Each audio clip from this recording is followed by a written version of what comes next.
Hi, it's me again with Corel Tips and Tricks. Just yesterday, I explained how to create this.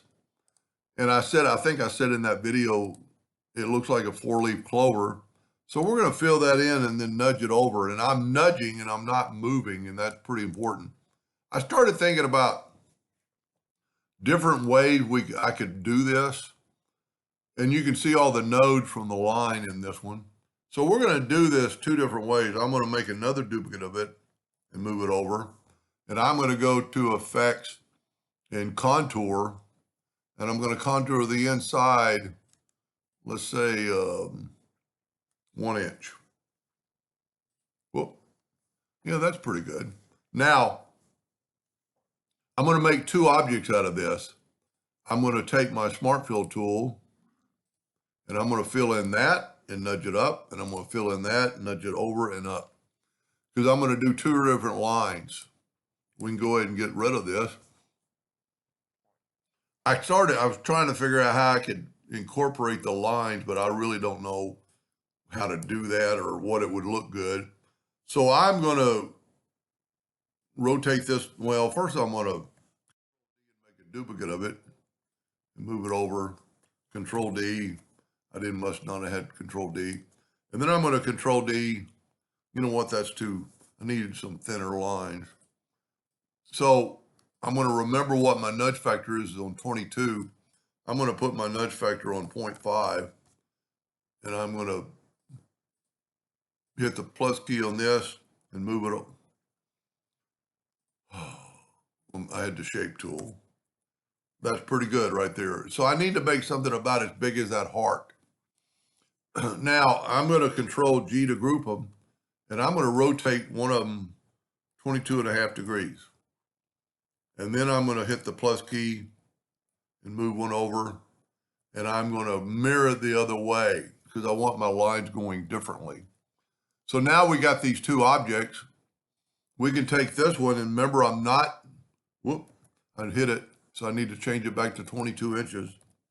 So it'll go right back in that hole. And then I'm going to move that over, and that's perfect. I'm going to select both these, and I'm going to go intersect.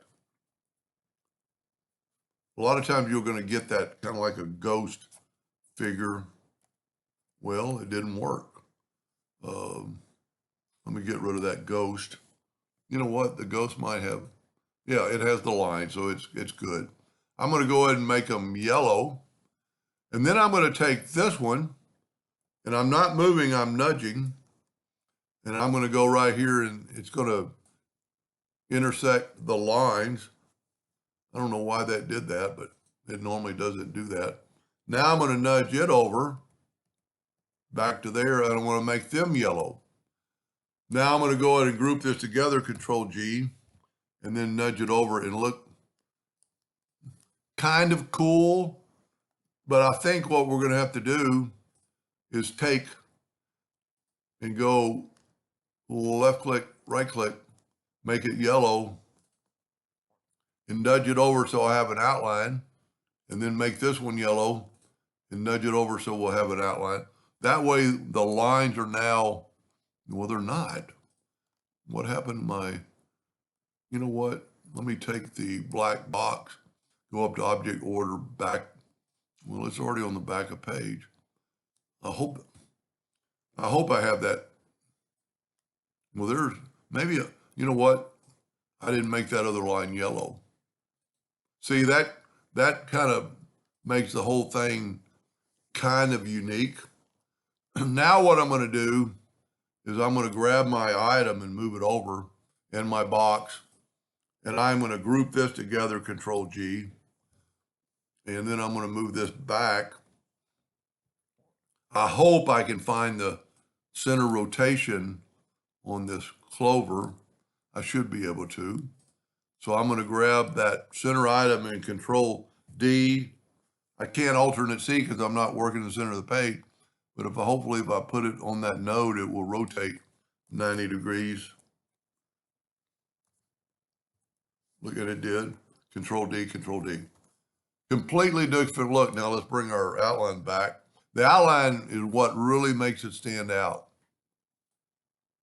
Now, you know, a lot of the lines don't, You know, they don't match up with anything, but it's pretty cool.